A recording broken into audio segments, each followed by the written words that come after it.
एक दौर ऐसा भी आया जब हमारे सबसे पवित्र बद्रीनाथ धाम पर विदेशी आक्रमणकारियों और विधर्मियों ने अपना कब्जा जमा लिया था।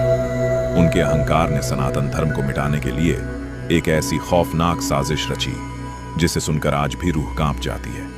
भगवान बद्री विशाल को उबलते हुए पानी में फेंक दिया गया था। यह रोंगटे खड्डे कर देने वाली घटना 8वीं शताब्दी की है, जब हिमालय की शांत वादियों में विदेशी लुटेरों का आतंक छा गया था।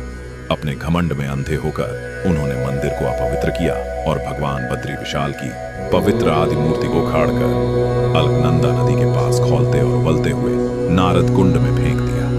उनका घिनौना मकसद था सदियों पुरानी इस आस्था को हमेशा के लिए मिटा देना। लेकिन उन क्रूर विधर्मियों को नहीं पता था कि जिस धर्म को वो मिटाने आए हैं उसे बचाने के लिए साक्षात महाकाल का अंश एक युवा सन्यासी वहां पहुंचने वाला था। जब आदि गुरु शंकराचार्य वहां पहुंचे और उन्हें इस महापाप का पता चला तो उनका प्रचंड क्रोध ज्वालामुखी की तरह फट पड़ा।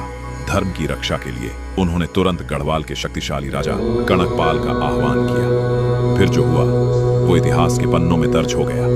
राजा कणकपाल की विशाल सेना और शंकराचार्य का अकल्पनीय आध्यात्मिक तेज, इन दोनों ने मिलकर उन आक्रमणकारियों पर ऐसा विनाशकारी कहर बरपाया कि वो अपनी जान बचाकर हमेशा के लिए वहां से भाग खड़े हो गए। धाम को दुश्मनों से मुक्त कराने के बाद आदि गुरु शंकराचार्य को दिव्य दृष्टि प्राप्त हुई।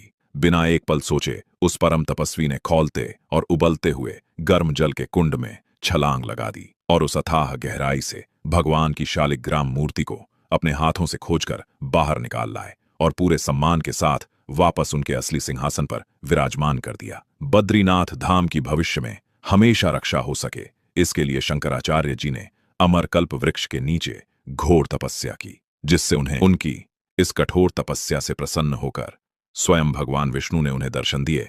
और उनके मार्गदर्शन से कुछ समय पश्चात उन्हें पास बहती नदी से भगवान नरसिंह का स्वयंभू शालिग्राम प्राप्त हुआ। ये कोई साधारण शालिग्राम नहीं था, इसमें भगवान विष्णु के सबसे उग्र रूप की छवि उभरी हुई थी। फिर उसी दिव्य शालिग्राम को लेकर शंकराचार्य जी ने मंदिर के मार्ग पर एक नए मंदिर की स्थापना की। आज भी जोशीमठ में स्थापित उस मूर्ति का एक रहस्य दुनिया के होश उड़ा देता है। मान्यता है कि भगवान नरसिंह की उस मूर्ति का बायां हाथ हर दिन रहस्यमयी तरीके से पतला होता जा रहा है।